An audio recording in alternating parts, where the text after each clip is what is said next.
The devastation of Annwn was almost complete. King Arthur had not waged war on the dreams and nightmares and fae. He had tricked them, as the Trojans had once been tricked. Andraste had watched her kin crumble into inspire, then into nothingness. The only thing holding her together was a memory of an affection, a mutual desire that she knew, from her continued existence, Arthur could not quite shake off. She would use it against him, even as her skin flaked away and her movements slowed. She could smell the desperation of some of his followers, not far from the cave where she helped to forge the instrument of her own downfall. There had once been a forest on this mountain, and in the forest a clearing. She could feel the memory of roots and moss beneath her sore fingers as she climbed. All was now bare rock, and even that fell away beneath her feet and hands, making little avalanches. The barren landscape was dangerous. If Arthur saw her, then he would try to obliterate her.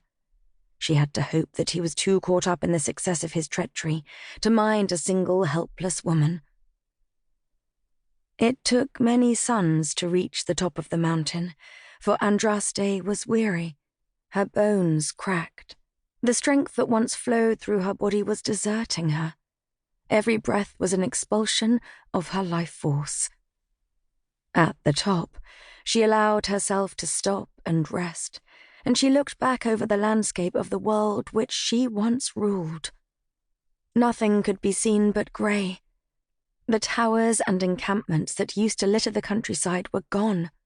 So were the beasts and creatures that had roamed there.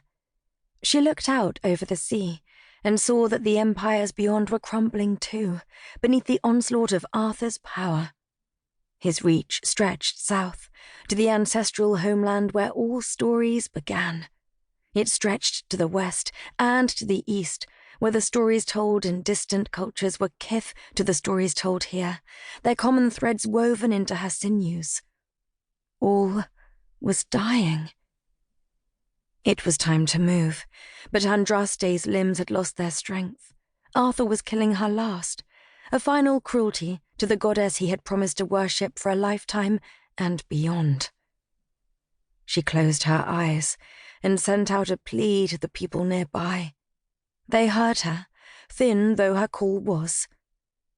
The knights Lancelot, Bedivere, Palamedes, Gawain, and Dagonet crested the top of the mountain. They had discarded their helmets, and their faces were worn and worried. Palamedes was the oldest of the knights, but Lancelot looked the weariest. Andraste could feel the threads of Nimue inside him, winding around those of her brother Lure, the muse and the warrior, united. Lancelot had come to Annwn an ingenue, delighting in all that it had to offer, loving the nightmares even though he fought them. Andraste saw him as a young boy, his mind not set in the patterns that had taken hold of Palamedes, and that were even now taking hold of young Bedivere. She felt his grief over what had happened here as a bolster to her fading existence. He had made the choice, though he didn't know it yet. "My lady," Bedivere knelt before her. "We did not know. I am sorry for what has happened. You summoned us, my lady, did you not?" Palamedes said, his voice deep and urgent. "Is there something that we can do? Some way of reversing this?" Dagonet laughed bitterly. "Reverse it? How? How can we remake a world when he has such power? We may as well throw ourselves off these rocks and dash our brains out on that grey stuff below.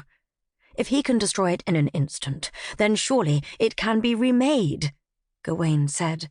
"The other knights may have followed Arthur, but we remain true to our oaths.